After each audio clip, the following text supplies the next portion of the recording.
Hello students, welcome to Doon civil academy.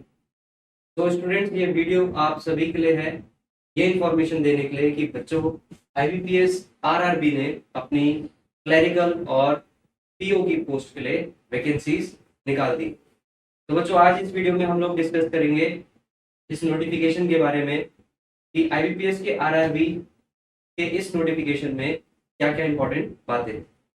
चलिए देखते हैं। तो बच्चे, आईबीपीएस ने हाल ही में अपना एक नोटिफिकेशन निकाला है जहां पर ऑफिसर्स का रिक्रूटमेंट स्केल 1, 2 और 3 पे होगा। साथ साथ ऑफिस असिस्टेंट मल्टीपर्पज का भी रिक्रूटमेंट किया जाएगा। अगर इसके हम मेन पॉइंट्स पर आए तो याद रखिएगा, स्टार्टिंग में तो वही है जो एक बेसिक एलिजिबिलिटी क्राइटेरिया रहता है बैंकिंग सर्विसेज के लिए। नेशनैलिटी आपकी इंडियन होनी चाहिए, ठीक है। इसके बाद आप देखेंगे कि ऑफिसर स्केल 1 जो कि क्लरिकल पोस्ट होगी, वहां पे आपकी एज जो है, age limit should be 18 years to below 30 years.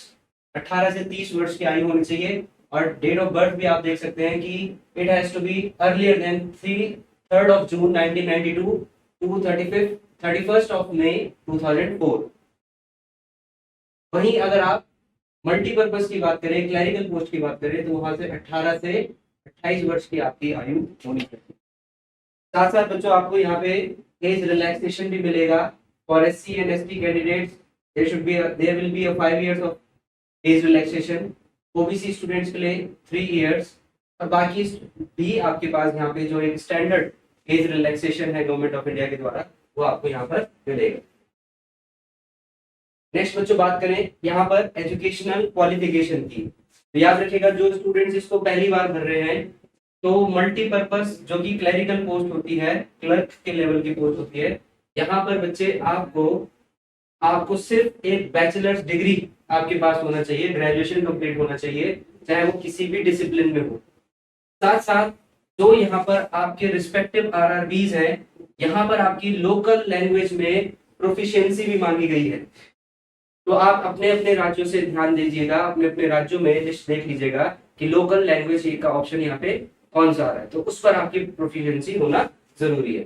साथ साथ बच्चे डिजायरेबल क्वालिफिकेशन है कि there has to be good working knowledge of computers का अगर आपको गुड वर्किंग नॉलेज है तो भी आप इसके लिए एलिजिबल है। बट याद रखिए, ये डिजायरेबल है, एसेंशियल नहीं है। वहीं अगर हम पीओ के लेवल की बात करें, ऑफिसर स्केल 1 की बात करें, तो बच्चे यहाँ पे आपकी सिर्फ एक ग्रेजुएशन मांगी गई है। साथ साथ प्रेफरेंस दी जाएगी उन स्टूडेंट्स को जो कि एग्रीकल्चर, हॉर्टिकल्चर, फॉरेस्ट्री और एनिमल हस्बेंड्री के साथ अपनी ग्रेजुएट कर चुके हैं। आप सभी को पता है कि आरआरबी जो है वो नाबार्ड के अंडर में काम करता है, तो इसीलिए इन अगर आपकी इन सब्जेक्ट्स में ग्रेजुएशन है तो प्रेफरेंस विल बी गिवन। याद रखिएगा, जिनकी यहाँ पर ग्रेजुएशन है उनको प्रेफरेंस मिलेगी। बच्चे आगे बात करें तो यहाँ पे अगर हम फीस की बात करें, फॉर्म सबमिशन के लिए जो फीस मांगी गई है, तो for SC ST and PWBD candidates the fees is 175 for officer scale 1। देखिए, हम 2, 3 स्केल की बात इसलिए नहीं करेंगे क्योंकि वहां पर जनरली वर्किंग एक्सपीरियंस मांगा जाता है और वो डिपार्टमेंटल वैकेंसीज आप मांग सकते हैं। बट ऑफिसर स्केल 1 आप बिना किसी एक्सपीरियंस के दे सकते हैं, जो कि पीओ लेवल। और ऑफिसर स्केल और यहाँ पे जनरल कैंडिडेट्स के लिए जो फीस है वो है 850 रुपीज। सेम फीस वही आपकी अप्लाई होगी for clerical post, 175 for SC ST PWD BD and ex serviceman candidates, and for all others the fees is 850। याद रखिएगा, आप ऑनलाइन पेमेंट भी कर सकते हैं। नेक्स्ट है बच्चे, जो कि मेन होता है हमारा पैटर्न ऑफ एग्जामिनेशन। तो यहाँ पे याद रखिएगा, आपका एक प्री लेवल होगा, उसके बाद आप मेंस लेवल देंगे। तो बेटा, प्री जो होगा ये आपका क्वालिफाइंग नेचर होगा, इसके नंबर आपके मेंस में नहीं जुड़ने वाले। बट इसको क्वालिफाई करना भी एक अपने आप में बहुत बड़ा चैलेंज साबित हो सकता है फॉर फ्रेशर्स। तो देखिए क्या है इसमें। अगर हम क्लर्क की बात करें बच्चे, तो क्लर्क में आपके पास रीजनिंग और न्यूमेरिकल एबिलिटी ही पूछी जाएगी। याद रखिएगा, जिन स्टूडेंट्स की इंग्लिश वीक होती है और ये चाह रहे हैं कि उनको बैंकिंग में एक जॉब का अपॉर्चुनिटी उनको मिले, तो उनके लिए ये वैकेंसी बहुत इंपॉर्टेंट रोल प्ले करेगी, क्योंकि यहाँ पर इंग्लिश का रोल नहीं है प्री में। तो याद रखिएगा आप किसी भी मीडियम में एग्जाम दे सकते हैं, इवन आप अपनी लोकल लैंग्वेज में भी इसमें एग्जाम दे सकते हैं। क्वेश्चंस की बात करें तो बेटा रीजनिंग में 40 क्वेश्चन 40 मार्क्स, न्यूमेरिकल एबिलिटी में 40 क्वेश्चन 40 मार्क्स। और याद रखेंगे कि यहाँ पर सेक्शनल टाइमिंग नहीं पूछी जाएगी, नहीं दी जाएगी। यहाँ पे आपको कंपोजिट टाइम मिलेगा, जो कि एक अच्छा कह सकते हैं अच्छा फैक्टर है इस एग्जाम का कि कंपोजिट टाइम। बट फैक्टर क्या है, सॉरी टाइम लिमिट क्या है, सिर्फ 45 मिनट्स है। तो 45 मिनट्स में बच्चे आपको 80 क्वेश्चन करने हैं, तो आपकी प्रैक्टिस भी बहुत इस पर बहुत बड़ा रोल प्ले करेगी। स्केल 1 की बात करें तो सेम पैटर्न ही फॉलो होगा। 45 मिनट्स का आपको एक कंपोजिट टाइम दिया जाएगा, जिसमें आपको 80 क्वेश्चंस करने हैं, 40 questions of reasoning and 40 questions of quantitative aptitude. याद रखिए फर्क है दोनों में। न्यूमेरिकल एबिलिटी में जनरली आपसे कैलकुलेशंस पर ज्यादा बेस्ड क्वेश्चंस मिलेंगे। क्वांटिटेटिव एप्टीट्यूड में आपका DI, data sufficiency, data interpretation, ये चीजें भी आपकी ऐड हो जाती है। तो ये है बच्चे आपका एक प्री का पेपर पैटर्न।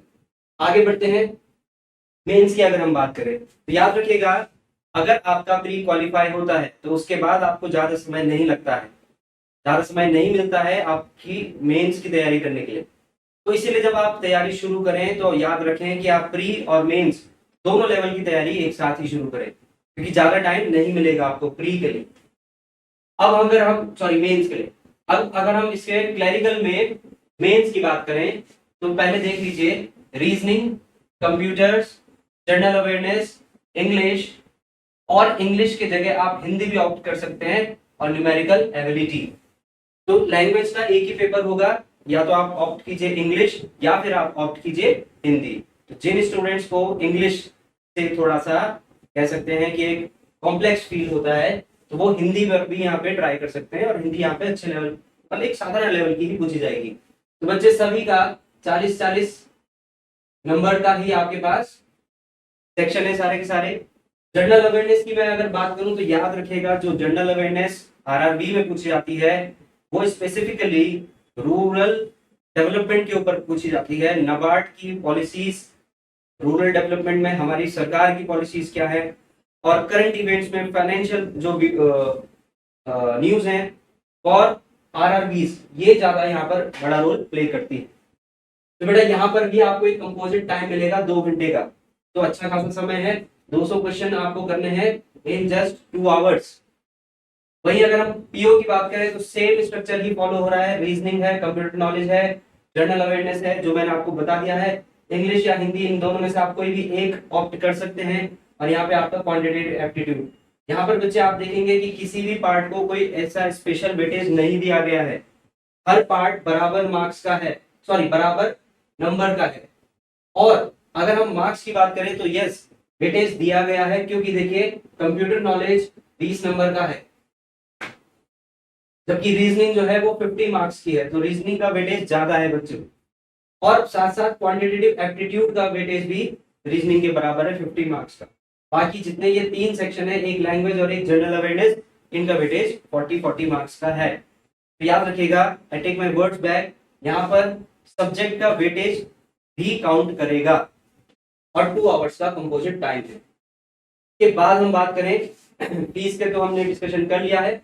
तो याद रखिएगा जो फीस है ये आपकी 7 जून से 27 जून तक ही आप अपनी फीस सबमिट कर सकते हैं, या फिर कह सकते हैं कि फॉर्म सबमिट करने की डेट आपकी यही मानी जाएगी। आगे बढ़े बच्चों, तो यहाँ पर अब हम थोड़ा सा ये डिस्कस कर लेते हैं कि आपकी इंपॉर्टेंट डेट्स क्या है इस वैकेंसी की। तो जो ऑनलाइन रजिस्ट्रेशन शुरू होगा, साथ साथ एडिट और मॉडिफिकेशन जो होगा वो 7 जून से लेकर 27 जून तक होगा। तो आप कोशिश करें कि जल्द से जल्द इस फॉर्म को भर दें, 7 जून के बाद ही इसको भरना शुरू कर दें। पेमेंट भी आपका 7 जून से 27 जून तक चलेगा। कॉल लेटर्स जो आपके प्री एग्जाम ट्रेनिंग, अगर पॉसिबल हुआ प्री एग्जाम ट्रेनिंग जो कि आपकी SC ST कैंडिडेट्स के लिए कंडक्ट कराई जाती है, अगर पॉसिबल हुआ तो वो 9 तारीख को 9 जुलाई को वो कंडक्ट कराई जाएगी। बट आपका जो सॉरी डाउनलोड जो आप एडमिट कार्ड जो डाउनलोड करोगे पीईटी का, वो 9 जुलाई को, और जो इसका एग्जाम होगा वो 18 को। खैर ये इतना इंपॉर्टेंट नहीं होता है, हम सीधे देखते हैं कि आपका प्रीलिम्स कब है। तो प्रीलिम्स है बच्चे आपका अगस्त में, अगस्त में डेट आई है इसमें प्रीलिम्स एग्जाम कराने की, और जो कॉल लेटर्स हैं वो जुलाई अगस्त के बीच ही आपको मिल जाएंगे। तो रिजल्ट आएगा आपका सितंबर, अगस्त में आपका एग्जाम हुआ, सितंबर में आपका रिजल्ट आया, और कॉल लेटर भी सितंबर में आएगा, और कह सकते हैं कि सितंबर अक्टूबर, तो कह सकते हैं आप कि अक्टूबर स्टार्टिंग या सितंबर लास्ट में आपका मेंस का पेपर हो जाएगा। इस चीज का याद रखिएगा कि जो प्री और मेंस है उसके बीच में आपको मैक्सिमम 1 महीने का ही टाइम मिल रहा है, तो इसलिए बेटा अब समय कम है, तो आप जब भी तैयारी शुरू करें तो प्री मेंस की एक कंबाइंड तैयारी के साथ इसको आगे बढ़े। जो मेंस का है रिजल्ट डिक्लेरेशन जो मेंस का होगा वो अक्टूबर में ही हो जाएगा, और सीधे क्लैरिकल में तो देखिए ऑफिसर मल्टीपर्पज वाली जो पोस्ट, ऑफिस असिस्टेंट वाली जो पोस्ट है उसमें कोई इंटरव्यू होगा नहीं, बट अगर आप स्केल 1 के लिए प्रिपरेशन कर रहे हो तो आपका जो इंटरव्यू है वो अक्टूबर या नवंबर तक हो जाएगा, और अलॉटमेंट है आपका जनवरी 2023। तो बहुत ही अच्छी बात है कि आपको नेक्स्ट ईयर एक गवर्नमेंट जॉब मिल सकती है, वो भी एक बढ़िया प्लेटफॉर्म पर इन RRBs, आपके स्टेट की जॉब बन जाएगी ये, ठीक है, रीजनल रूरल बैंक। आगे समझते हैं, ये है बेटा कुछ वैकेंसीज जो आपकी क्लैरिकल में आई हैं। तो क्लैरिकल में इस बार आप देखेंगे, एक चीज का ध्यान रखिएगा, यहाँ पर एक बैंक है यूपी का, बड़ौदा यूपी बैंक। तो बच्चे बड़ौदा यूपी बैंक जो है उसने अभी तक अपनी वैकेंसीज नहीं बताई है, तो जो यहाँ पर वैकेंसीज हैं वो डेफिनेटली वो आगे के समय में इंक्रीज होंगी, इस चीज का ध्यान रखिएगा। तो यूपी में बहुत अच्छी वैकेंसीज आई हैं, उत्तराखंड में भी अच्छी वैकेंसी है, इवन हिमाचल प्रदेश में भी उससे पिछले साल के कंपैरिजन में ज्यादा वैकेंसीज आई है क्लैरिकल में। और अगर हम पीओ की बात करें तो पीओ में भी यहाँ पर वैकेंसीज आई हैं, ठीक है। और कुछ वैकेंसीज अभी रिपोर्टेड भी नहीं हुई है, जैसे ये देख लीजिए, Baroda Rajasthan Kshetriya Gramin bank, vacancies are not reported right now. Utkal Gramin bank Orissa का, इसमें तो चलिए ये है, उड़ीसा ग्रामीण बैंक में भी अभी वैकेंसीज नहीं है। हिमाचल प्रदेश ग्रामीण बैंक वैकेंसीज इज 44, तो ठीक ठाक वैकेंसीज है यहाँ पर। और यहाँ आप देखेंगे उत्तराखंड ग्रामीण बैंक, जहाँ पर अभी वैकेंसीज आ ही नहीं रही थी, बहुत कम वैकेंसी आ रही थी, तो यहाँ पर भी वो वैकेंसीज बढ़कर आई है, ठीक है। तो याद रखिए आर्यव्रत 101 वैकेंसीज है टोटल। तो बच्चे यही था एक छोटा सा इंफॉर्मेशन, ताकि आप इस नोटिफिकेशन के की समरी को समझ सके। और दून सिविल एकेडमी पर हमने अपना आरआरबी का एक टारगेट बैच भी शुरू किया है, जो कि शुरू हो रहा है 20 जून से, ठीक है, जिसके एडमिशंस स्टार्ट हो चुके हैं। दून सिविल एकेडमी का एड्रेस और कॉन्टैक्ट नंबर, हेल्पलाइन नंबर आपको स्क्रीन पर दिख रहा होगा, तो जल्द से जल्द एनरोल करें बच्चों। और आईबीपीएस आरआरबी का जो हमारा टारगेट बैच है इसको ज्वाइन करें for your successful result. Thank you and have a nice day. जय हिंद।